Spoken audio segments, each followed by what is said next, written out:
10 رمضان اس عظیم شخصیت کا یوم وصال ہے جو اسلام کے قیام کی عینی شاہد، اولین حامی رسالت، پشت پناہ نبوت، والدہ بطول، زوجہ رسول، عطائے ربانی، زینب و کلثوم حسین و حسن کی نانی، اسلام کی خاتون اول گویا حوا کی ثانی، جنت مکانی، تبلیغ کی وجہ روانی، ہم سفر فخر موجودات، جن کے شوہر نبی خدا، رفیق حیات مصطفیٰ، جن کی بیٹی ام حبیبہ،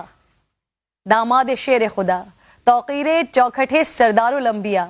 طاہرہ پارسا کوہ وجود و سخا،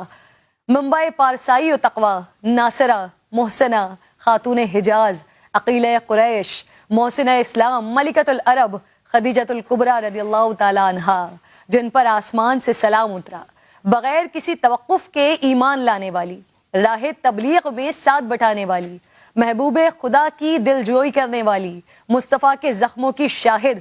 امت کے غم سے بوجھل قلب مصطفیٰ کی تسکین کا سبب بننے والی، آپ کے گھر کو مسکن ترویج دین بنانے والی، پاک اولاد کے ذریعے طعنہ ابتر سے بچانے والی، وہ زوجہ جنہوں نے آپ صلی اللہ علیہ وآلہ وسلم کی رفاقت میں سب سے زیادہ عرصہ گزارا، 25 سال آپ کی خدمت اقدس میں وقف کیے سال گزارے، آپ کی موجودگی میں نبی کریم صلی اللہ علیہ وآلہ وسلم نے دوسری شادی نہیں کی، آپ نے اپنے چچا زاد بھائی ورقہ ابن نوفل سے سرکار دو عالم صلی اللہ علیہ وآلہ وسلم کے فضائل و کمالات سنے، علماء و یہود و نصارہ سے آپ کی نبوت و رسالت کے بارے میں خبریں آپ تک پہنچیں،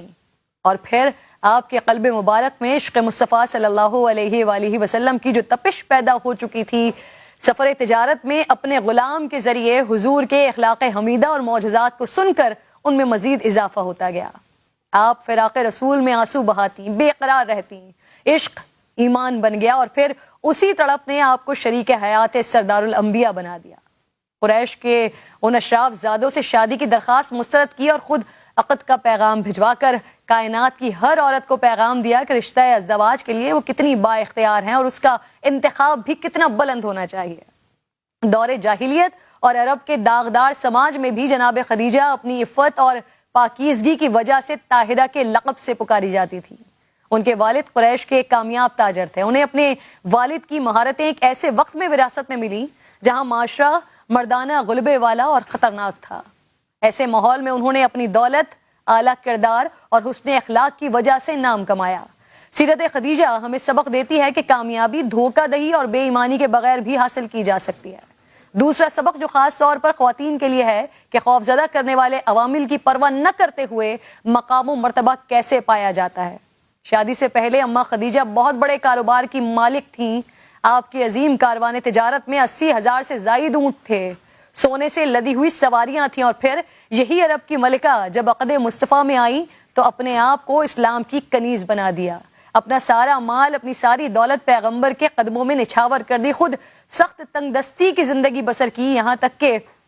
بائیکاٹ کی سختیاں آپ نے برداشت کی، کئی دن فاقوں میں گزرے، صرف درخت کے پتوں سے گزارا کیا کرتی تھی، جس کے نتیجے میں آپ کی صحت بھی خراب ہو گئی جو آپ کی وفات کا سبب بنی۔